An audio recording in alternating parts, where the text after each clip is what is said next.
আপনার কাছেই প্রশ্ন, রাশেদ বলছিলেন যে মানি পাওয়ার, মাসেল পাওয়ার, এই জিনিসগুলো আসলে কিভাবে মোকাবেলা করবেন আপনারা? প্রথমত এই বিষয়ে একটু ক্যাম্পাসে যেটা হয়েছে সেটা নিয়ে আমার একটু ব্যাখ্যার দাবি রাখে। তো এমন না যে অনেক শিক্ষার্থী ভাবতে পারে যে আমার এখন অভাব আছে, আমার অভাব যদি কারো দ্বারা পূরণ হয়, কেউ আমাকে সহযোগিতা করতে আসে, তাহলে তোমরা কেন এটাকে বাধা দেবে, এবং এটা তো তোমার বাধা দেওয়ার কোনো এখতিয়ার নাই। অ্যাকচুয়ালি আমরা বাধা দিচ্ছি না, আমরা সেটাকে নিরুৎসাহিত করছি না। আমরা যেটা বলছি যে this politics should not be there. আপনি দেখেন যে হলে হলে শিক্ষার্থীদেরকে আপনার ওই পানি ফিল্টার দেওয়া হবে।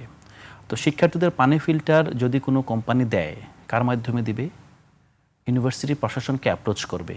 অ্যাপ্রোচ করলে তখন প্রশাসন যদি মনে করে যে যারা দিচ্ছেন তাদের কোনো ইল মোটিভ নেই, তাদের এখানে বিজ্ঞাপন নেই, হ্যাঁ, তারা অথবা যদি বিজ্ঞাপন হয় কতটুকু বিজ্ঞাপন গ্রহণযোগ্য মাত্রার, কারণ ইউনিভার্সিটির স্পেসটাও কিন্তু একটা কমার্শিয়াল আপনার টার্গেটেড স্পেস। একটা কোচিং সেন্টার কি ইউনিভার্সিটিকে একটা ক্লাসরুম গিফট করতে পারে? বিসিএস এর কোচিং সেন্টার এটা কিন্তু ইউনিভার্সিটি নেবে না। তার মানে ইউনিভার্সিটির নিজস্ব পলিসি থাকবে আমি কার কাছ থেকে ফান্ডিং গ্রহণ করব কি করব না। এই জন্য সারা বিশ্বেই একাডেমিক ফ্রিডম নামে যে কনসেপ্টটি আছে, একাডেমিক ফ্রিডমের সাথে তার ফান্ডিং যুক্ত আছে।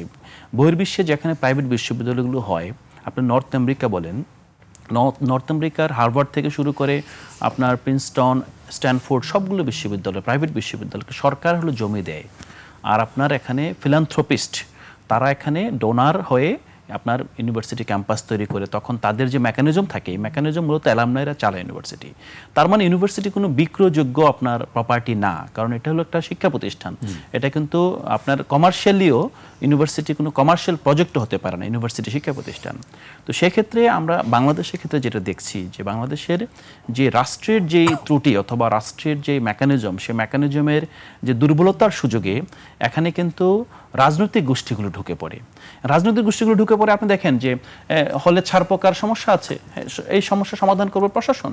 ছাত্ররা প্রশাসনকে মারবে কাটবে, রাষ্ট্রের যে ট্যাক্স আছে, জনগণের যেই আপনার ফান্ড আছে, সে ফান্ড থেকে প্রশাসনকে বাধ্য করবে, টাকা নিয়ে আসবে। কিন্তু আপনি রাতারাতি সমাধান করে দিবেন। আমরা দেখলাম যে কোনো একটা হলের আপনার রিডিং রুমের পাশে টয়লেট নির্মাণ করছে ছাত্র সংগঠন।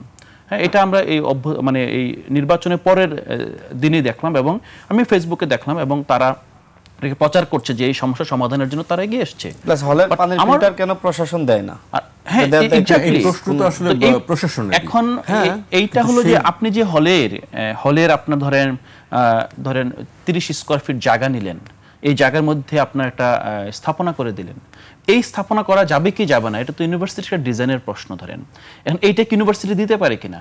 আমার মনে হয় যে বাংলাদেশের যে শিক্ষা প্রতিষ্ঠানগুলো, এই নির্বাচন হলো, নির্বাচনটা শুধুমাত্র আমি একটি রাজনৈতিক দলের কর্মী হিসেবে বলবো না, আমি কনসার্ন সিটিজেন হিসেবে বলতে চাই যে প্রশাসন ওয়েলফেয়ারের জন্য এখানে বিভিন্ন সংগঠনকে সুযোগ করে দিয়েছে, এই প্রশাসনকে তার যে মোরাল যে স্ট্যান্ড, সেই স্ট্যান্ডের জায়গায় একদিন দাঁড়াতে হবে। হ্যাঁ, কারণ আপনি এই শিক্ষার্থীরা আপনার কাছে আমানত, এই শিক্ষার্থীরা রাষ্ট্র আপনার কাছে পাঠিয়েছে। শিক্ষার্থীদেরকে আপনি চাইলে আপনি হলের প্রতিটা রুমে এসি করে দিতে পারে। আপনি যদি বলেন যে ধরুন বাংলাদেশের হিজবুত তাহরির নামে একটা সংগঠন, তারা আপনার বহির্বিশ্ব থেকে কয়েক বিলিয়ন ডলার ফান্ড এনে ঢাকা বিশ্ববিদ্যালয় সহ কয়েকটা বিশ্ববিদ্যালয়ের যে ডরমিটরিকে ফুললি এসি করে দিল, আপনি নেবেন? আপনি তো নেবেন না। ধরেন তার মানে আপনি বিভিন্নভাবে আপনি কাদের কাছে ফান্ড নিচ্ছেন, এটা খুবই গুরুত্বপূর্ণ প্রশ্ন। শুধু বাংলাদেশে না, এটা সব জায়গায়, প্রতিটা এনজিওতে গুরুত্বপূর্ণ, প্রতিটা গভর্নমেন্টের কাছে গুরুত্বপূর্ণ। আপনি সবার কাছে ফান্ড নিতে পারবেন না। তো ওয়েলফেয়ার পলিটিক্সের যে সীমাবদ্ধতা, যেটাকে বলছি ওয়েলফেয়ার পলিটিক্স এবং ওয়েলফেয়ার স্টেট, দুইটা কখনোই এক না। ওয়েলফেয়ার পলিটিক্স দিয়ে আপনি ওয়েলফেয়ার স্টেট পাবেন না, বরং ওয়েলফেয়ার পলিটিক্স দিয়ে ওয়েলফেয়ার স্টেটের যে একটা মিনিমাম ধারণা আছে, সেই ধারণাটাকে আপনি বন্ধ করে দিচ্ছেন। কিভাবে বন্ধ করে দিচ্ছেন? সেই পরিবার যে আসলে যেটাকে বললো রাশেদ ভাই যে 2 কেজি মাংস নিল, এই পরিবার 2 কেজি মাংস নিতে পারবে কিনা, এইটাও কিন্তু আপনার উন্নত বিশ্বে একটা প্রপার ডেমোক্রেসিতে কার কাছ থেকে নিতে পারবে, এই জিনিসটা আপনার রাষ্ট্র অবজার্ভ করবে। রাষ্ট্র চাইলেই কেউ সেখানে ঢুকে পড়বে না। আপনি দেখেন একজন ব্যবসায়ী, বাংলাদেশের সবচেয়ে বেশি ট্যাক্স দেয় যে জর্দা ব্যবসায়ী, তার বাড়িতে প্রতি বছর 10 থেকে 20 জন পদদলিত হয়ে নিহত হয়। আপনি জানেন, যখন ওরা জাকাতের টাকা দেয়, জাকাতের পয়সা দেয়। আপনি দেখেন উনি যখন প্রপাইটরের ব্যবসার আপনার যে মুনাফা হবে, মুনাফার উপর রাষ্ট্রের ট্যাক্স আছে, এবং সে কত টাকা আসলে সে ওয়েলফেয়ারে দিচ্ছে, অথবা সিএসআর, অথবা মানে এটা কর্পোরেট না, ধরেন আপনার যেই এটাকে কি বলে দাতব্যতে দিচ্ছে, ধরেন রাষ্ট্রের কাছে কি সেই খবর আছে? সেই খবর কিন্তু নাই। ধরেন জাকাত একটা লামসাম করে আপনার দিয়ে দিচ্ছে।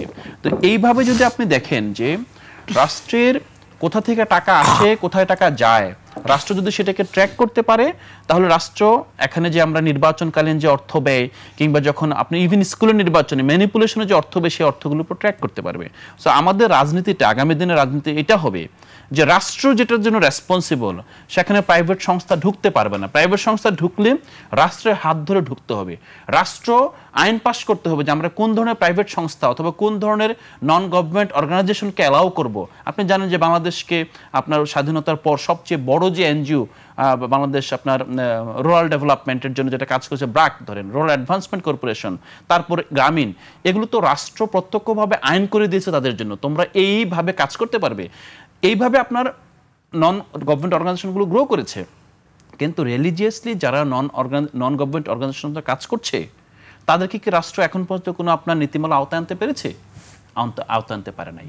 তো আমরা যেই রাজনীতিটা বলছি, আমরা বলছি না যে এই রাজনীতি তোমরা করতে পারবে না, তোমরা তোমাদের রাজনীতি করো, কিন্তু আমরা যেটা মনে করি যে এই রাজনীতিটা বাংলাদেশের যে রাষ্ট্রের যেই সোশ্যাল ফেব্রিককে নষ্ট করে দিচ্ছে। আপনি একটা দরিদ্র পীড়িত দেশে, যেখানে রাষ্ট্র আপনার করাপশন এবং রাষ্ট্রের মদদে যেখানে বিদেশে অর্থ পাচার হয়, সেখানে আপনার দরিদ্রদেরকে অর্থের প্রলোভনে, সুবিধার প্রলোভনে যখন কোনো রাজনৈতিক দল, বিশেষত আপনার কোনো বিশ্বাস ভিত্তিক দল যখন ম্যানিপুলেট করে, এটা কিন্তু রাষ্ট্রের যে নাগরিকদের যে স্বাধীনতা, সেই স্বাধীনতাটা কিন্তু এক অর্থে হরণ করা হয়।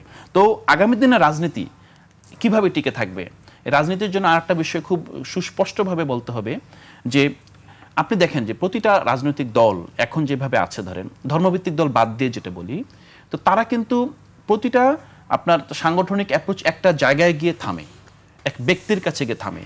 আমরা যদি বলি যে আমরা এখানে শেখ হাসিনা যেভাবে শেখ হাসিনা উঠতে পেরেছে, আমরা যে মানে আমরা এটা বলি না, তারপরে যদি বলি নতুন ফেসিবাদের জন্ম যেভাবে হতে পারে, দলের ভিতরে যদি ফেসিবাদ থাকে, দলের ভিতরে যদি একনায়কতন্ত্র থাকে, দলের ভিতরে যদি মনে হয় যে একজনের কাছে সকল ক্ষমতা, তাহলে কিন্তু সেই দলের দ্বারা প্রকৃতপক্ষে গণতন্ত্র সম্ভব নয়। তো আমরা এই নতুন রাজনৈতিক দল, সেটা গণ অধিকার, এনসিপি একত্রিত হোক কিংবা অন্য কোনো ফরম্যাটে আসুক না কেন, আমরা এটা নিশ্চিত করতে চাই যে দলের যে গঠনতন্ত্র এবং দলের মধ্যে ইন্টারনাল ডেমোক্রেসি নিশ্চিত আমরা করবই। যদি মনে হয় যে ইন্টারনাল ডেমোক্রেসিতে আমিও হেরে যাই, আমাকে পিছনে পড়তে হয়, আমি মেনে নিতে হবে, বাট ইন্টারনাল ডেমোক্রেসি নিশ্চিত করতে হবে একটাই কারণে, কারণ আমরা যেই রাষ্ট্রকল্প দেখছি, সেই রাষ্ট্রকল্প দলের ইন্টারনাল ডেমোক্রেসি নিশ্চিত করা সারা সম্ভব না। এবং ইন্টারনাল ডেমোক্রেসি কেবলমাত্র নতুনদের সংগঠনে দিতে পারে। পুরনো সংগঠনগুলো, ব্যক্তিভিত্তিক সংগঠন, পরিবার ভিত্তিক সংগঠন, সেখান থেকে বের না হয়ে আসলে আসলে দলের ভিতরে কার্যত ডেমোক্রেসি নিশ্চিত করা সম্ভব না।